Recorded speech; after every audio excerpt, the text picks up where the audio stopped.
ఏంటి భరద్వాజ్ ఒక్కడే కూర్చుని ఏదో సీరియస్గా ఆలోచిస్తున్నావు? ఈ రాష్ట్రాన్ని రా పైకి తీసుకురావాలా అని కూర్చో. నమస్తే సార్. ఆ గ్రీన్ ప్రాజెక్ట్కి సంబంధించిన డీల్ గురించి నేను మహేంద్ర డిస్కస్ చేశాం. మనం ఎక్స్పెక్ట్ చేసిన పేమెంటే కాకుండా 50% పార్ట్నర్షిప్ కూడా ఇస్తానని చెప్పాడు. అలాగే ఈ ప్రాజెక్ట్ విషయంలో ఎదురయ్యే ట్రైబల్ ప్రాబ్లమ్స్ని మీరే సాల్వ్ చేయాలి. నీకు అసలు బుద్ధుందా? చీఫ్ సెక్రటరీ అయ్యుండి నా దగ్గరికి ఎలాంటి ప్రపోజల్ తీసుకొస్తావా? ఈ ఫైల్ మీద నేను సంతకం పెడితే ఏం జరుగుతుందో తెలుసా? తరతరాలుగా ఆ కొండ ప్రాంతాలనే నమ్ముకుని బ్రతుకు సాగిస్తున్న 125 కొండ జాతుల వాళ్ళు ఈ గ్రీన్ ప్రాజెక్టు వల్ల చెట్టుకొకరుగా పుట్టకొకరుగా చెల్లా చెదరైపోతారు. వాళ్ళ కోసం మనం ఏదైనా మంచి పని చేస్తే అది చూసి జనం 1,00,000 ఓట్లు ఎక్కువ వెయ్యాలి. అంతేకాని 1,00,000 కోట్లు తిన్నామని మన ముఖాన ఉమ్మకూడదు. ఇంకోసారి ఈ ఫైల్ నా టేబుల్ మీదకి వస్తే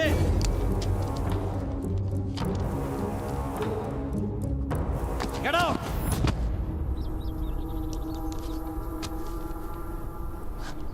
నాట్ అప్రూవ్డ్ని నోట్ అప్రూవ్డ్గా మార్చి 1,00,000 కోట్ల స్కామ్ని మీ పెదనాన్న మీదకి నెట్టేశావు. ఈ సంగతి మీ మావికి తెలిస్తే నీ పదవికే ప్రాబ్లం వస్తుందేమో. నా దారికి అడ్డు వస్తే పెదనాన్నే వదలలేదు. ఇక మావయంత్ర బెనర్జీ డాక్టర్స్ పేషెంట్స్కి ఇంజెక్షన్ ఇచ్చే ముందు ఇలా ఎందుకు చేస్తారు? సిరంజ్లో ఎయిర్ బ్లాక్ అయితే ఆ ఎయిర్ బబుల్స్ సరాసరి మనిషి బాడీలోని నరాల్లోకి ప్రవేశించి హార్ట్ వాల్ని బ్లాక్ చేస్తుంది. దీనివల్ల అతని ప్రాణం పోతుంది కాబట్టి. మావయ్యది నాది ఒకే బ్రాండ్ కదా. ఇవాళ సాయంత్రం జూబ్లీ హిల్స్ క్లబ్ నుంచి మావయ్య 2 పెగ్గులు వేసి బయలుదేరుతాడు. Away last పెగ్గులు. మావయ్య చావు పోస్ట్ మార్టానికి కూడా అంతు చిక్కదు.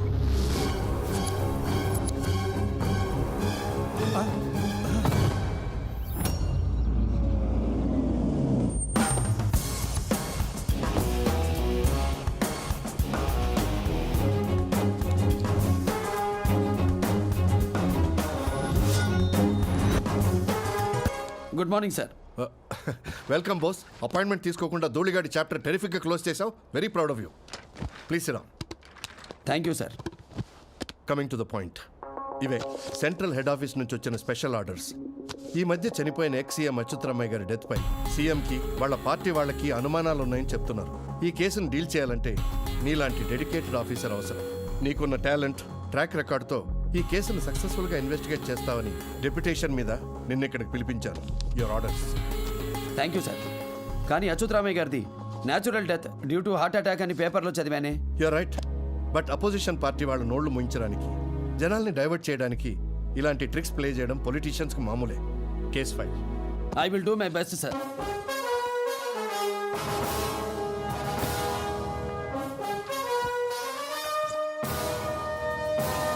రాజీవ్,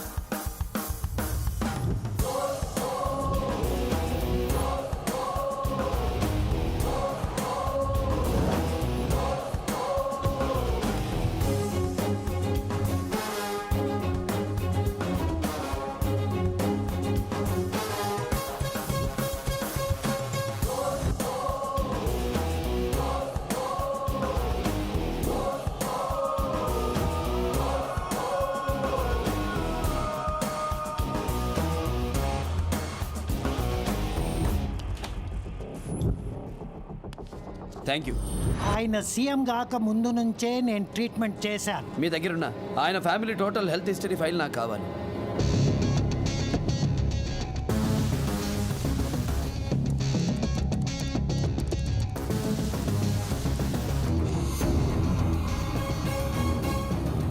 ఆయనకు వచ్చింది massive stroke and that is 100% natural stroke. నువ్వు పంపించిన ఫైల్స్ అన్నింటినీ స్టడీ చేశాను. సీఎం గారికి ఫస్ట్ స్ట్రోక్ వచ్చిన తర్వాత హాస్పిటల్ డాక్టర్స్ చేసిన ట్రీట్మెంట్ కరెక్టేరా? అతని బాడీ కండిషన్ ప్రకారం సెకండ్ స్ట్రోక్ ఇమీడియట్గా వచ్చే అవకాశమే లేదు.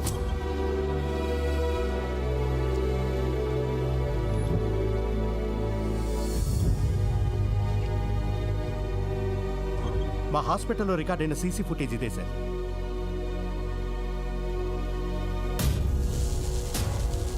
ఏమిటా డిస్టర్బెన్స్? ఆ రోజు అదే టైంలో మా హాస్పిటల్లో ఉన్న అన్ని సీసీ కెమెరాల ఫుటేజ్లో ఈ డిస్టర్బెన్సే వచ్చింది సార్. అదే రోజు మీ హాస్పిటల్లో పవర్ ఫ్లక్చుయేషన్ ఏదైనా జరిగిందా? అలా జరగడానికి ఛాన్సే లేదు సార్. మా దగ్గర high quality electrical power systems ఉన్నాయి.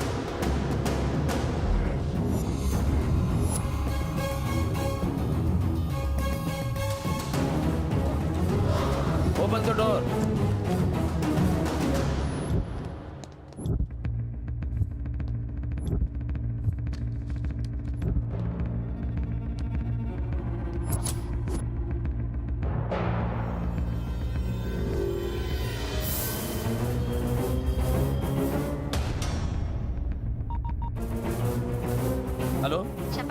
TV9 news channel. ముఖ్యమంత్రి గారు చనిపోయిన రోజు ఎర్లీ అవర్స్ 5:30కి మీ ఛానల్లో ఏ ప్రోగ్రామ్ టెలికాస్ట్ అయింది? ఆ టైంలో మా ఛానల్లో భక్తి ప్రోగ్రామ్ టెలికాస్ట్ అయింది సార్. ఆయనకు వచ్చింది massive stroke and that is అతని బాడీ కండిషన్ ప్రకారం సెకండ్ స్ట్రోక్ ఇమీడియట్గా వచ్చే అవకాశమే లేదు. కానీ స్ట్రోక్ వచ్చింది. సీఎం టీవీ చూస్తూ చనిపోయాడు. ఆ టైంలో మా ఛానల్లో భక్తి ప్రోగ్రామ్ టెలికాస్ట్ అయింది సార్. సీఎం భక్తి ప్రోగ్రాం చూసి ఎందుకు షాక్ అయ్యాడు? సీఎం కళ్ళల్లో భయం కనిపిస్తుంది. భయం కలిగించేది ఏం చూసి ఉంటాడు? సీసీ కెమెరాలో డిస్టర్బెన్స్ ఎందుకు వచ్చింది? అంటే సీఎం చూసింది భక్తి ప్రోగ్రాం కాదు, something else.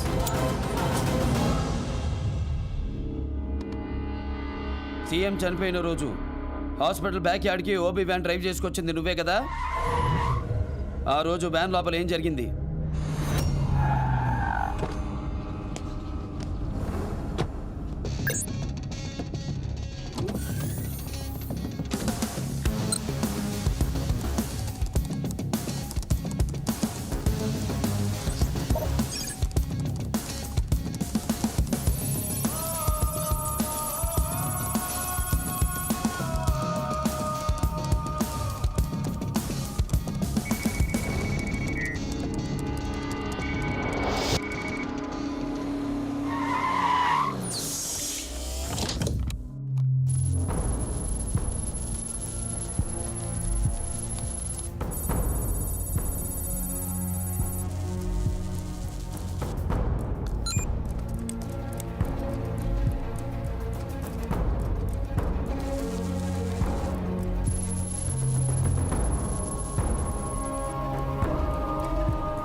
Sir, everything is under control. ఇప్పుడు సీఎం ఏ ఛానల్ చూసినా మీరు అనుకున్నదే ప్లే అవుతుంది.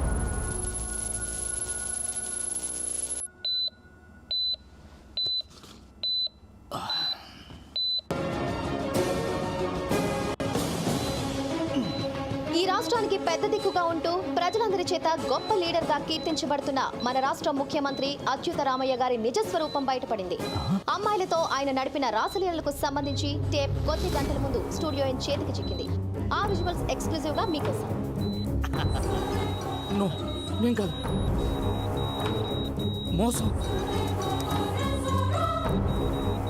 అమ్మాయిలతో ఆయన నడిపిన రాసలీలలకు సంబంధించిన టేప్ కొద్ది గంటల ముందు మా ఛానల్ కి చిక్కింది. ఈ విజువల్స్ చూసిన జనం ఒక్కసారిగా షాక్ కి గురయ్యారు. దేవుళ్లా భావించిన ముఖ్యమంత్రి ఇలా చేశారంటే తట్టుకోలేని జనం విధ్వంసం సృష్టిస్తున్నారు.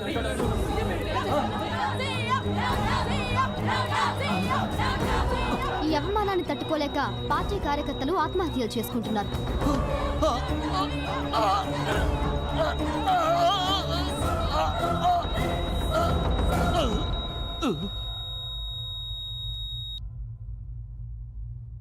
ఆ హ్యాక్ చేసిన వాడెవడో ఎక్కడుంటాడో కూడా నాకు తెలియదు సార్.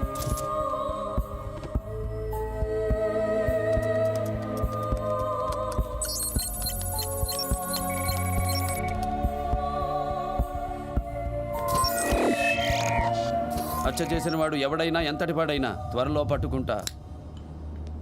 ఏంటి సార్, చాలా హ్యాపీగా ఉన్నారు? ఎక్స్సీఎం కేసు కన్క్లూషన్కి వచ్చినట్టుంది. ఆల్మోస్ట్. కొంపతీస్ మర్డర్ ఫిక్స్ అయ్యారా ఏంటి సార్? Of course. సార్, మీరు డీల్ చేస్తున్న కేసు చాలా డేంజరస్ అనిపిస్తుంది సార్. రవీంద్ర, క్లారిటీ. నసుగుడు నాకు నచ్చదు. ఎక్స్సీఎం డెత్ కేసులో చాలా పెద్దవాళ్ళు హై లెవెల్లో ఇన్వాల్వ్ అయి ఉన్నారు నా అనుమానం సార్. వాళ్ళు ఎవరో కనిపెట్టాలని ట్రై చేస్తే మీ ప్రాణాలకే ప్రమాదం జరగచ్చు. సూట్గా చెప్పాలంటే కాంట్రవర్సీ లేకుండా క్లోజ్ చేయడం బెటర్ సార్. మనం డ్యూటీ చేసేది హ్యాపీగా బతకడానికి కానీ చావుకి స్వాగతం చెప్పడానికి కాదు కదా సార్.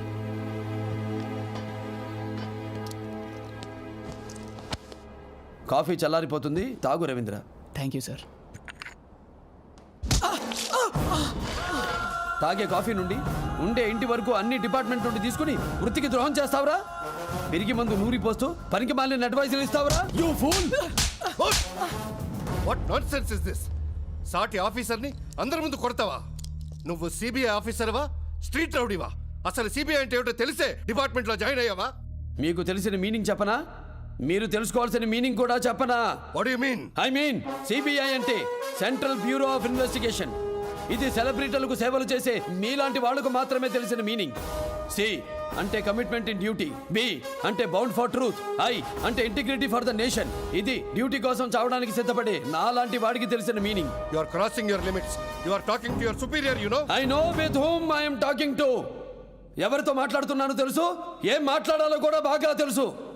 ఒకప్పుడు సొసైటీని క్లీన్ చేయడానికి సిబిఐ, ఇప్పుడు రేయ్ నేను చెయ్యి చాచినప్పుడే సెకండ్ ఇవ్వు. చనుమిచ్చాడు కదా అని చక్కెరకెళ్ళను చూస్తే చుట్టాను చుట్టాను కూడా స్కెల్టన్ మిగలదు. ఫైనల్ గా చెప్తున్నా, నేను చూసే కేసు గురించి నాకు పిచ్చ క్లారిటీ ఉంది. ఎవడైనా గెలిగితేనే నాకు కాలుద్ది. అప్పుడు నా ఎదురుగా ఉంది నా పై ఆఫీసరా, వాడి పై ఆఫీసరా అని కూడా కంటితో చూడను, చేత్తోనే సమాధానం చెప్తా.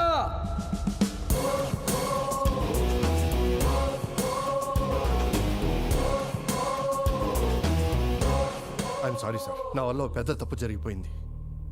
ఒక సిన్సియర్ ఆఫీసర్కి ఈ కేసు అప్పగిస్తే మీ పార్టీ వాళ్ళకి, ప్రతిపక్షాలకి మీ మీద అనుమానం రాదని మీరేగా సార్ అన్నారు. మీ ప్లాన్ మీద నమ్మకంతోనే నేను ఈ కేసుని బోస్కి అప్పగించాను. కానీ వాడు మీకంటే అడ్వాన్స్గా రియాక్ట్ అయ్యి ఈ కేసును ఒక ఫినిషింగ్ స్టేజ్కి తీసుకొచ్చాడు. వీటన్నిటి వెనకాల మీరే ఉన్నారని కనుక్కోవడానికి వాడికి ఇంకా ఎక్కువ టైం పట్టదు. వాడిని ఇంకా ఆపడం మా వల్ల కాదు సార్, మీరే డీల్ చేయాలి. ఆ ఇన్వెస్టిగేషన్ రిపోర్ట్లో ఏముంది? అది కనుక్కోవడానికే ట్రై చేశాను సార్. మా సిబిఐ ఆఫీస్ వాళ్ళు వాడే సెంట్రల్ కమాండ్ కంప్యూటర్ సర్వర్లో మాకే దిమ్మదిరిగిపోయేలా ఒక ఫైర్ వాల్ సిస్టమ్ని క్రియేట్ చేశాడు. ఫైర్ వాల్ సిస్టమ్ అదేంటో? Rajesh, good morning sir. India wide సిబిఐలోని సెక్యూరిటీ సిస్టమ్ డిజైన్ చేసిన టీంలో వీళ్ళిద్దరు స్పెషలిస్టులు. ఏంటే వాడు న్యూ సెన్స్? మనము న్యూ సెన్స్ అనుకున్నది అతను న్యూ సెన్స్ గా మార్చుకున్నాడు సార్. నువ్వు డీటెయిల్స్ చెప్పడానికి వచ్చావా, బోస్ గురించి డబ్బా కొట్టడానికి వచ్చావా? Sorry sir.